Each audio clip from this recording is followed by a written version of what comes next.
Hello, BookTube. We're continuing with my 2023 library tour, shelf by shelf, and we're going to see what kind of a mess this shelf is. I've been noticing, in this last bookcase most of all, what a mess these books are. I mean, this is my little book room. This is my sanctum sanctorum. This is my room of one's own, and it's okay for me here that the books be a mess. In fact, I kind of prefer it, but uh, there are limits. And I've noticed there's a lot. I need to do a lot of rearranging in this room, basically, is what I need to do. I need to pull everything off the shelves, stack them on the floor where all the spines are outward, so you make a circle of stacked books, but all the spines are facing out so you can see what's there, and then put everything back on the shelves. and also winnow. There are a lot of books on these shelves in this room that shouldn't be here, but I need to rearrange the shelves in this room, so we'll see how bad this current shelf is. So what's the first one that we have here?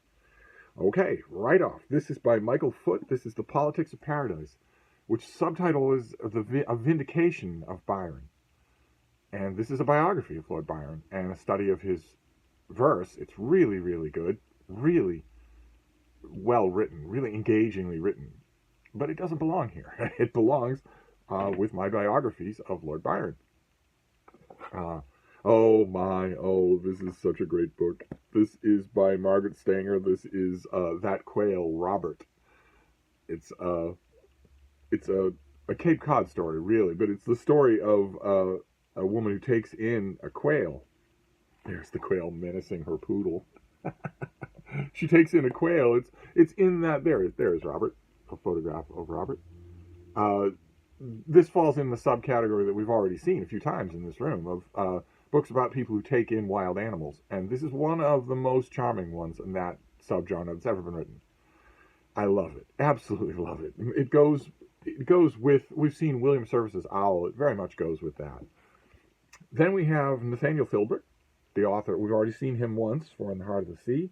Now we have Away Offshore. This is his little history of Nantucket, which you've got Cape Cod, which is that fishhook curve of land off the coast of Massachusetts, and then a little further out from that, you've got a big island called Martha's Vineyard, and then a little further out from that, you've got a smaller island called Nantucket, which is, for a long time, was much wilder, far less accessible, lovely, absolutely lovely. I know Nantucket really, really well, and Philbrick I already like as a writer, so I was happy to see Penguin reissue this. Then we have a mass market paperback of C.S. Lewis. This is An Experiment in Criticism. This does not belong here. I have a bookcase for this kind of thing. But this is tons and tons of writing from C.S. Lewis, not tons and tons, but a long, concerted work of writing by C.S. Lewis about reading. About books, yes, but also especially about reading. What does reading mean? What does reading do to us? I love this book. This is one of 2 copies that I have, and everything in it is underlined. Just everything. Because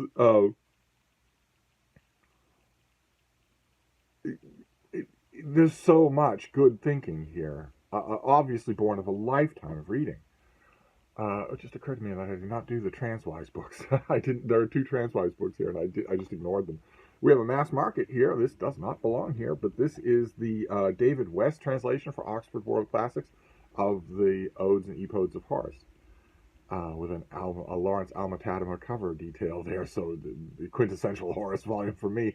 I love this. I like it more for the critical apparatus than I do for the translation, but I find that's becoming more and more the case. I'm becoming less and less forgiving with translations of authors I love.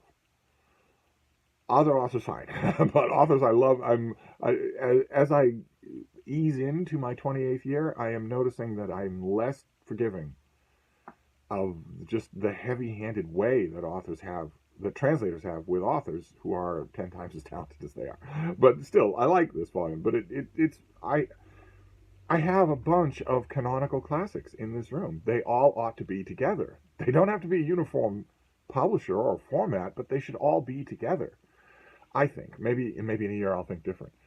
Okay. This next one is a hardcover reissue. When Robert Jordan's The Wheel of Time was adapted for TV, the publisher did the usual thing. They brought out, the lazy publicity artwork for the TV show. They brought that out. They reprinted the first few books, I think, with that cover artwork. They did mass market paperbacks, prestige format paperbacks, trade paperbacks, hardcovers, you name it. But in a very pleasing move, they also reprinted the original hardcover with the original artwork, the original cover art there, and the end papers, which are the art, which are the map that is requisite in epic fantasy. And I was watching, at the time I got this, I was watching The Wheel of Time, the first season of The Wheel of Time, up in the old house in Vermont with Mark Richardson. We were watching every episode as it came out on their huge plasma screen TV. And one day, I think we went to BAM. I think we went to Books A Million. And I saw this and thought, well, I want that. I have a crappy little mass market paperback. The mass market paperback has an advantage. One little advantage over this reprinted hardcover, and I know you Eye of the World fans are going to be able to tell me what it is right away. The Eye of the World mass market paperback has a step back. So you get this Darrell K. Sweet cover. This is our band of heroes leaving the safety of civilization. But in the mass market paperback, we also have another picture, a totally different painting of them entering a town. You don't get that in this, but it's a nice, big, sturdy hardcover, so I'll take the trade. Okay, then this is a heartbreaker. This is a real heartbreaker. This is from FSG. Yes, this is Houseman Country by Peter Parker. It's a biography of A.E. Houseman, but it's also a study of the environments that shaped him, and also probably my favorite part, an extensive study of the composition and reception of his book, A Shropshire Lad. It's a big, wonderful mixture of all of those things. I got the advance copy from the publisher. This came out, I think, before we were talking to each other. Pretty sure. 2016. So right about when we started talking to each other, I got the advance copy of this, read it, and thought, gee, that was odd. I don't quite know what that was. It was a classic example where I get the advance copy and I just wait, and I'll make my mind up when I read the finished copy. I got the finished copy and thought, that was really good. Whatever it is, it's brilliant.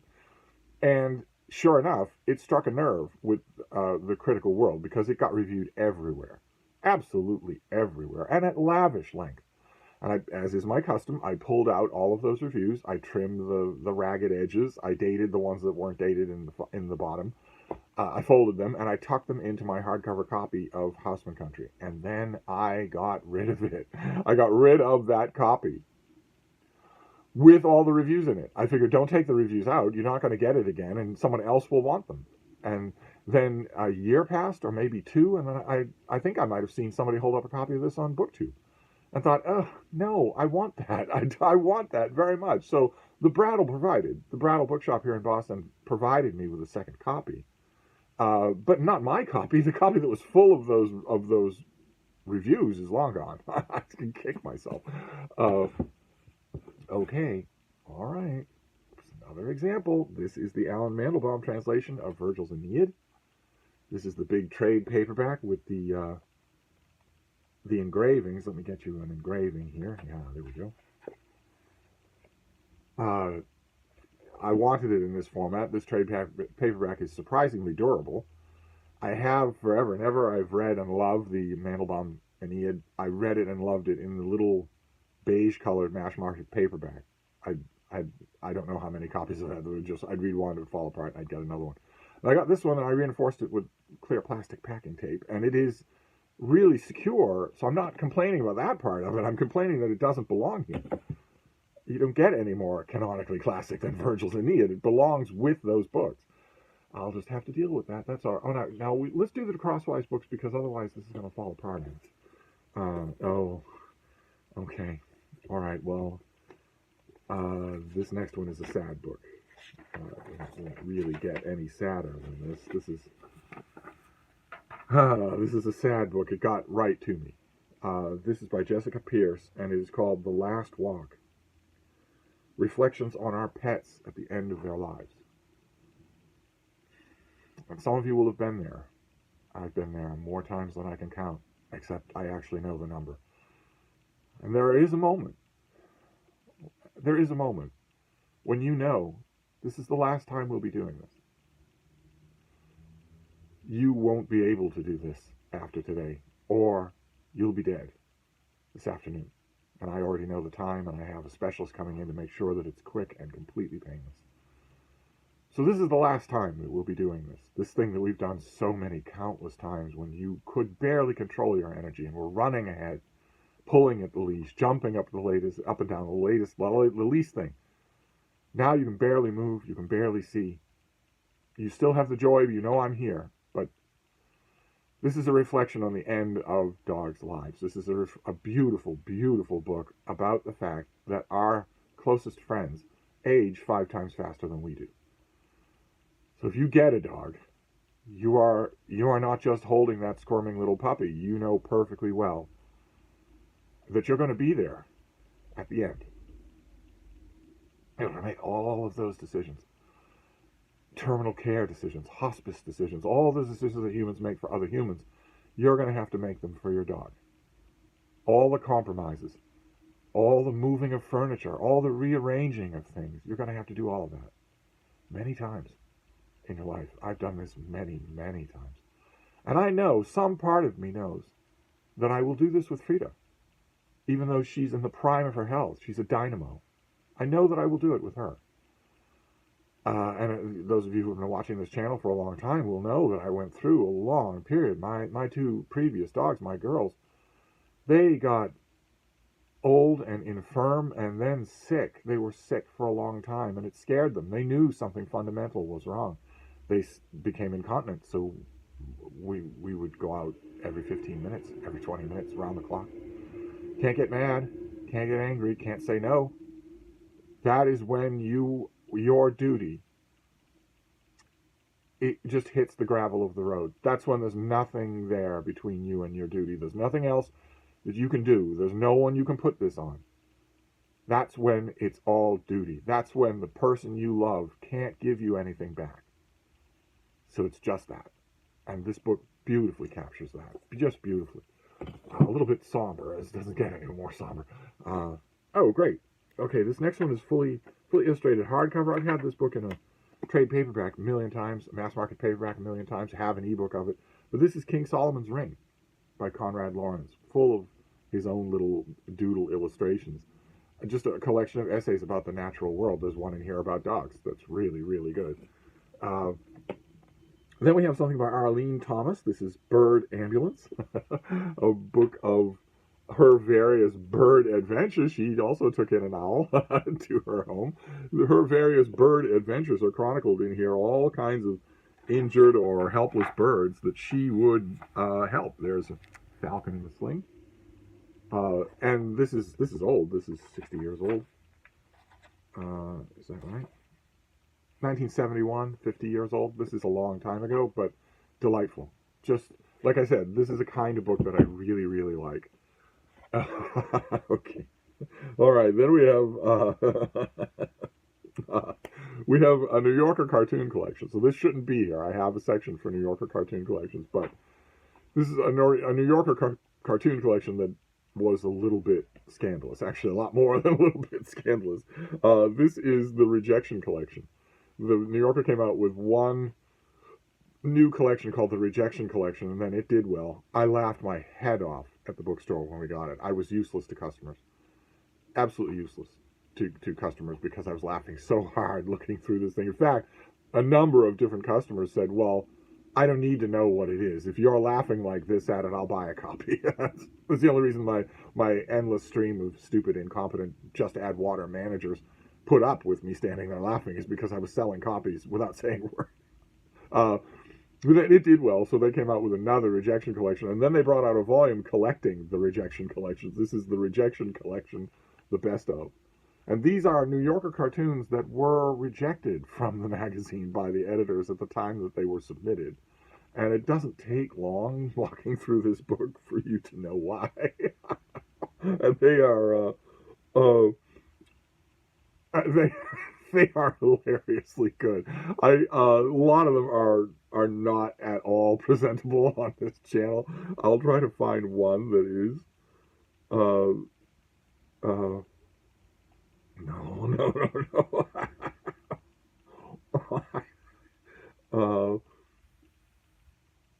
don't know if I'm going to be able to read any of these.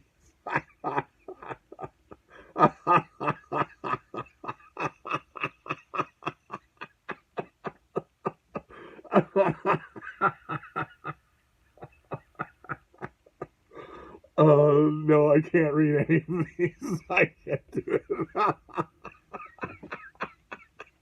But let me just say that the New Yorker caption writer's talent did not desert them at all. They clearly wanted a break from the buttoned up New York suburb tone of New Yorker cartoon humor. They clearly wanted a break from that. So this does not belong here. It belongs with my New Yorker cartoons, but I'm very good, very good. Let's see. Oh, well, this next one we've seen already. This is a double. This is The Lord of the Rings. In the movie edition with the French flaps. This has reviews stuck in it. But this is really, breaks with tradition. This is a really nice movie edition of the book. One of probably 10 different editions of Lord of the Rings in this room alone. There's no reason we can have 2 of these. None at all. So it's here, but I am going to be rearranging this whole library, so I'll deal with it accordingly. Oh, great. Okay. This is the David Womersley. David Womersley, famous to you Penguin Classics fans for his edition of Gibbon's Decline and Fall of the Roman Empire, and just the absolutely definitive edited edition of The Decline and Fall of the Roman Empire. And he did a volume for Oxford. I didn't think I was going to get this. He did a volume from Oxford on the selected writings of Samuel Johnson. Big, fat thing that is just lovely. Just fantastic in terms not only of the selection that you get, but as you would remember from that Decline and Fall of the Roman Empire, from the editorial help that you're given. You're given a huge amount of editorial help. Just fantastic. And then the last book. Okay, well, the last book dips in its sublimity, but that's all right. It doesn't dip by much. What have we got here? Look at all this reading material. Good Lord. This is Never Say Die. This is the Alex Rider novels of Anthony Horowitz. Alex Rider is a teen secret agent, and the books are terrific. They're absolutely terrific. They are clearly written in the very much in the ultra urgent primary colors of YA, and they're wonderful. And I liked them even when they were first coming out and had perhaps the most boring covers that any YA novel series has ever had. Perhaps. Just about the most boring covers. And then, who did this? Philomel. Came out in 2017 and thereabouts. They came out with reprints of the Alex Rider novels with new cover art. That is fantastic. They all look like this. There are a whole bunch of them. Did we already encounter some? I could have sworn we already encountered some Alex Rider. Well, it doesn't matter. There are more in this room where you get a person instead of just a blank cover with one color. So I ate these up. I love the whole series. And that is it. That is this shelf, which has a lot of examples of what I'm talking about. Books that absolutely do not belong here for one reason or another. Either they're egregious doubles, triples, or quadruples, or there's another place for them somewhere else. So I will be dealing with it, but not in this video. So I think the placing of the camera worked pretty well. For this, we're going to try the next one. The next one I have to reach up like this, but I think I would prefer that to getting up on a step stool.